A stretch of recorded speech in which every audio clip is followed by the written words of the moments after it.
everyone. Welcome back to Being Her. I'm Haley Jane, your host, and I'm so excited to have you here. I'm an inner work coach, and Being Her is all about helping you become the best version of you, your true dream self. Each week, we dive into topics that help you level up in every area of your life, from embodying your femininity to unlocking your divine power. So whether you're here to grow, heal, or just to feel more inspired, you're in the right place. Thank you for being here, and let's start this journey together. Today, we'll be talking about a powerful topic: why anxious attachment is sabotaging our relationships. So let's dive in and explore how we can heal our anxious attachment to create more loving and secure relationships in our lives. I always feel a bit jaded when people don't want to spend time with me. But why do I feel a state of rejection when people take time for themselves? When they have boundaries for themselves, they prioritize themselves, and they need alone time for themselves. It must be because I don't even do that. I don't prioritize my alone time. I don't make sure I prioritize time for myself and my peace every day. I don't create the balance in my life where I stop pouring into other people and just pour into myself. And that's what always left me feeling lonely, anxiously attached, rejected, unloved, unsafe, and unheard. Anxious attachment style can come from many things. Where does anxious attachment style come from? Well, first, let's talk about secure attachment. When a childhood is full of love, warmth, and security, you form a secure attachment. And I just want to make it clear, I did have parents who loved me. I did have a lot of moments of warmth and security, but I also had a life full of instability. Both of my parents were alcoholics. My father was also an addict, among many other things. It's not always parents either. It can be someone you spent a lot of time with during childhood and or adolescence. They either left you feeling abandoned or they didn't care about how you felt about things, constantly left you feeling unvalidated, unprotected, or even not cared for. That's where this anxious attachment style comes from. It's often associated with an inconsistent parenting, or maybe where a child had to parent their parent.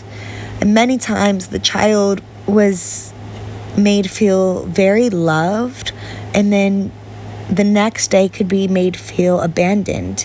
And this comes from a parent that could have been in and out of your life, or a parent that you just couldn't rely on.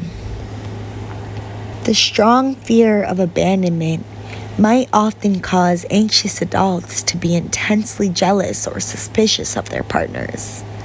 This fear might also lead them to become desperate, clingy, and preoccupied with their relationships.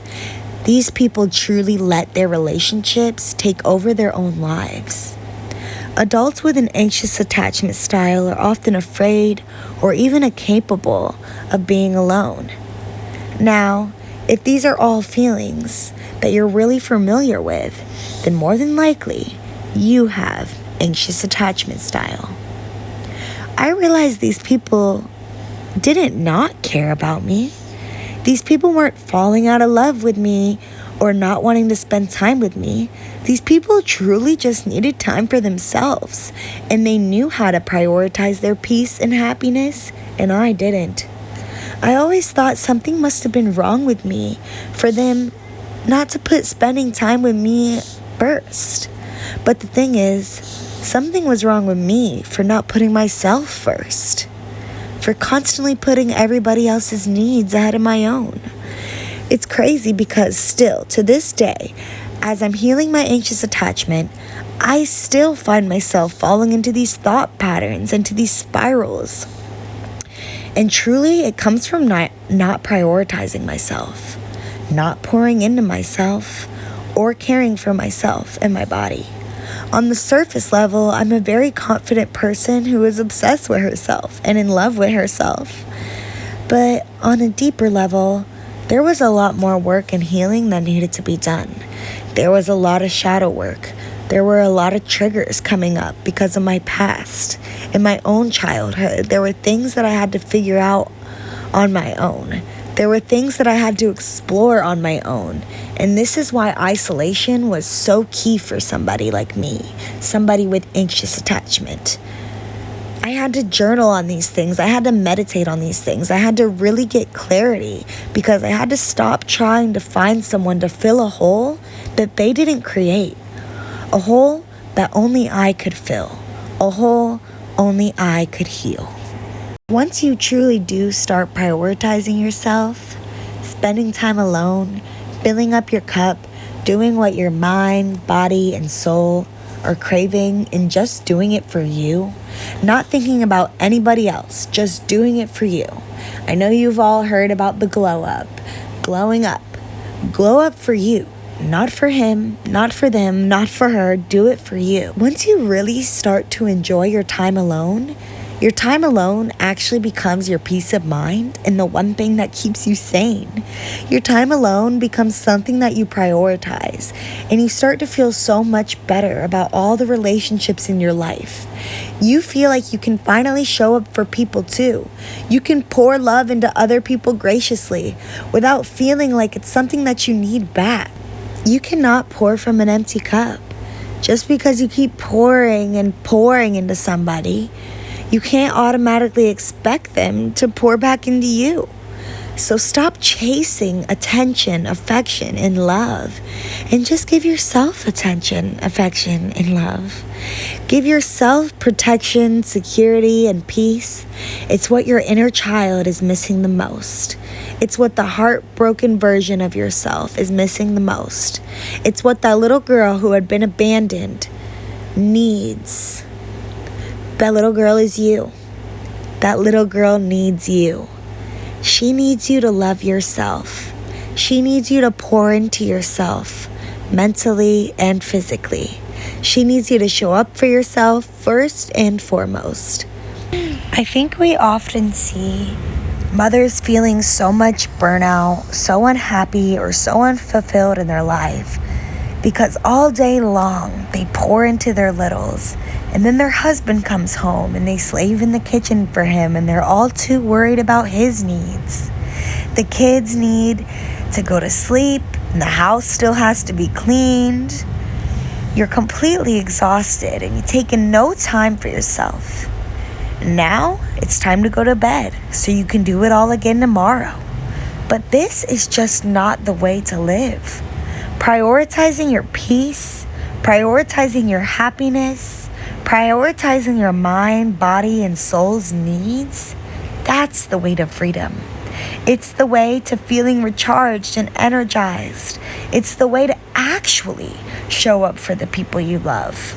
All you have to do is show up for you first. Once you start prioritizing you and relying on yourself to fill your needs, you let go of this anxious attachment.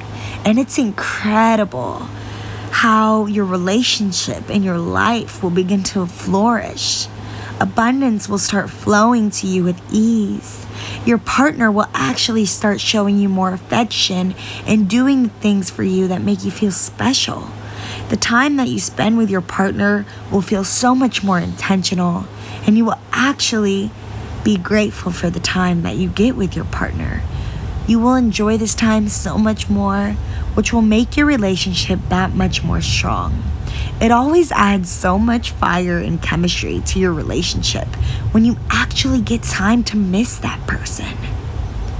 And if you're sitting here questioning me and wondering if maybe you're just too flawed and maybe you couldn't change your anxious attachment style because it's all too bad, well, I want you to know that almost all of my nights were spent crying, hyperventilating, feeling so alone and so unloved. I felt so empty, and all I wanted was more affection and more attention from my partner. I felt like all I wanted was more time with them. And at the time, I was too blind to see that we were both just truly burnt out and that we both just didn't have it in us to show each other the love that we both deserved. But since I'm anxious and they were more avoidant, I always felt like the one chasing them. I always felt like the one giving more. I felt so empty and so alone. But through years of shadow work, through years of healing, through years of figuring out where this exact emptiness was actually coming from, through years of reflecting and learning more about my anxious attachment style, I learned that it wasn't him or them.